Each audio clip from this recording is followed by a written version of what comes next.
Welcome back to Inside Nashville, where our guest today is Mike Dungan, newly minted. How many times have I said that now? It's probably getting old. I'm no longer newly minted. You're no longer newly minted. He's the old school guy and chairman of. Proud of it. Proud of it. The Universal Music Group. At the end of the last segment, we're talking a little bit about new ideas. And as you identified yourself as an old school record guy, the thought of giving music away was anathema. I understand that. And you're saying, I think differently about that now.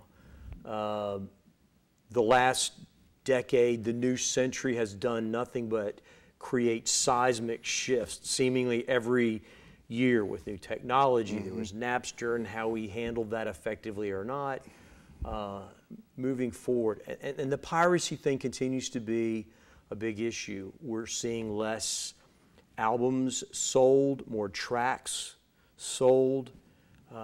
As you look out into the future, as you're starting, you're not even a full year into your chairmanship at Universal, high expectations, revenue sources are still primarily selling product, whether it's digital or physical. Give us Mike Dungan's for your prognostication as to where this thing's going to be going, and you know, talk in the near term. I mean, what do you see maybe in the next 3 to 5 years, how this is going to shake out? It is the $64 million question, and if I had the answer, I would be selling it to everyone, and I'd be making a lot But of instead, money. you're making a lot as chairman of the Universal Music Group.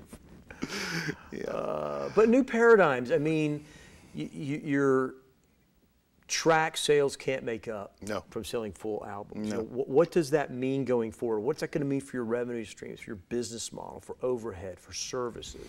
I don't know what it means. I think we continue to be at a crossroads, and we get past a crossroads, and there's another crossroads, and so much of this is cultural, and so much of this is the audience that we're talking about. Yes, the truth is we are moving more rapidly than ever to a digital world. I just read yesterday a report that declared the death of the physical product in London or in the UK. I didn't really read the whole article. I actually saved it to go back to read later in my spare time. And you know, the good thing is people are engaging in the digital world, people that you would not expect. Older people that are more conservative, people that are afraid to use their credit cards online, all that fear, all that mistrust, all that misunderstanding is all breaking down little by little.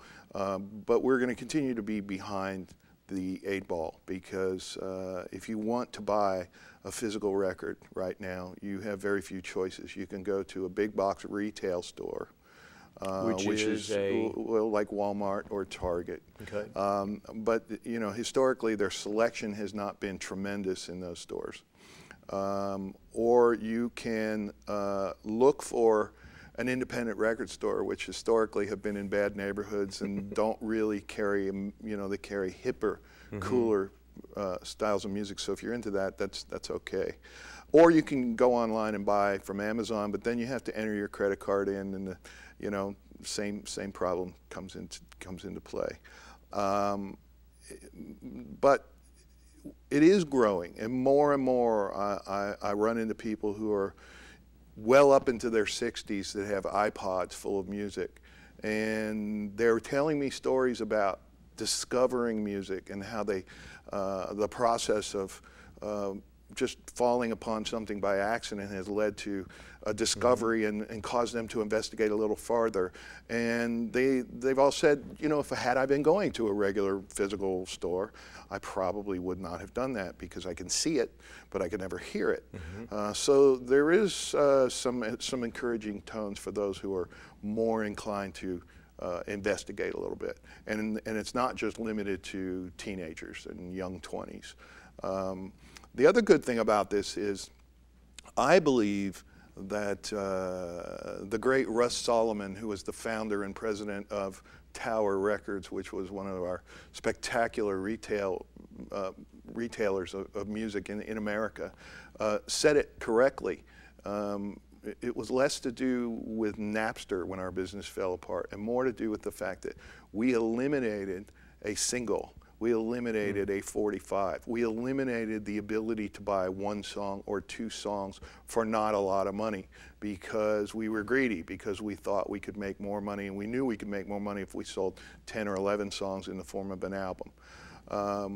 What we did was we cut out those who were just simply unwilling to spend more than that amount of money. We also cut out those who did not have much money, and some of those were young people, and they were trying to engage with music for the first time, and they had no way to do it. Well, then all of a sudden one day they wake up and they can get it free. What do you expect them to do? So I find that more and more people that had been going and stealing music are now buying them, albeit in smaller doses, 1 or 2 tracks at a time. And that's a model that we're going to have to get used to.